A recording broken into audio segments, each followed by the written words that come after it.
Before I call the member for Longman, I remind the House that this is the member's first speech, and I ask the House to extend to him the usual courtesies. The member for Longman. Mr. Speaker, I am deeply humbled to stand here as a new member of the Australian House of Representatives, a House that is gradually becoming more representative of our diverse Australian community. My presence in this place was never perceived to be highly likely, or indeed the path that I took to this place was never the most likely course for an individual to take.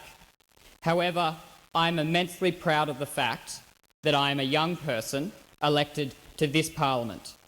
I am immensely proud of the fact that it was the Liberal National Party and the Liberal Party federally that has recognised that our parliament works more effectively and better government is delivered when we bring a diverse background of people to this place. It is the Liberal side of politics that is the side of opportunity. We are the party based on encouragement rather than subsidy, of a hand up, not a handout. The party that has achieved practical outcomes through real action, not cheap political rhetoric.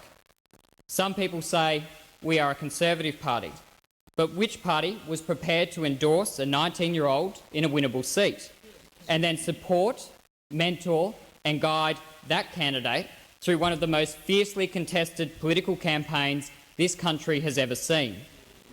While I accept that my presence here was never perceived to be likely, I took a simple approach, an approach shared by my party.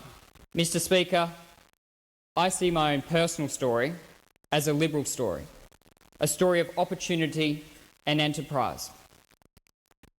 My father, who is here today, has taught me the importance of service, of compassion, of responsibility, and of a quiet but steadfast pride in our country.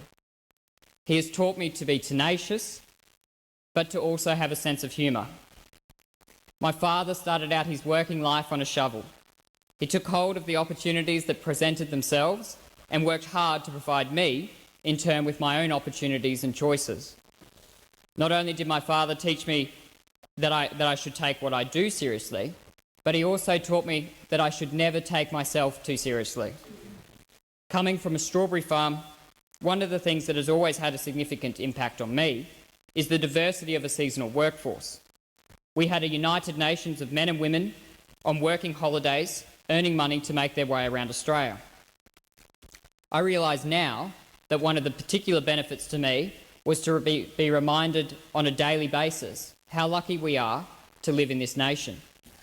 We accept almost without question that our elections are free and fair. We accept that our judges make decisions based on law and that they should not be subject to political influence.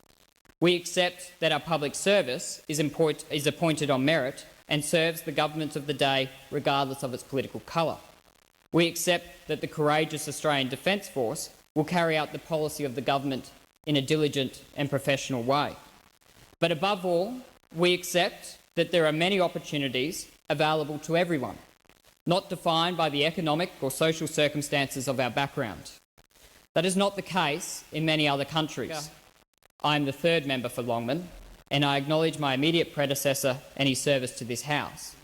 But in particular, I acknowledge my political predecessor, the Honourable Mal Brough.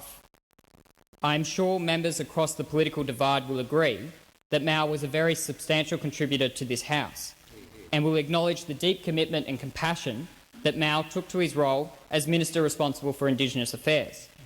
In an area of public policy that has always been challenging, Mal Brough shook established orthodoxies and made us realise how much successive governments had failed in their duty. Politics is often about doing not what is popular, but what is right. I believe that Mal Brough deserves lasting recognition for understanding that and taking a principled decision. Mr. Speaker, in his first speech on the 28th of February 1956, another young Queenslander, the new member for Moreton, Jim Killen, spoke words that particularly resonate with me today. He said, "In the deliberations of this Assembly, I cannot as yet be guided by experience, I can only be guided by good intentions. This is not a bad first principle for any new Member of Parliament to follow. I thank the House.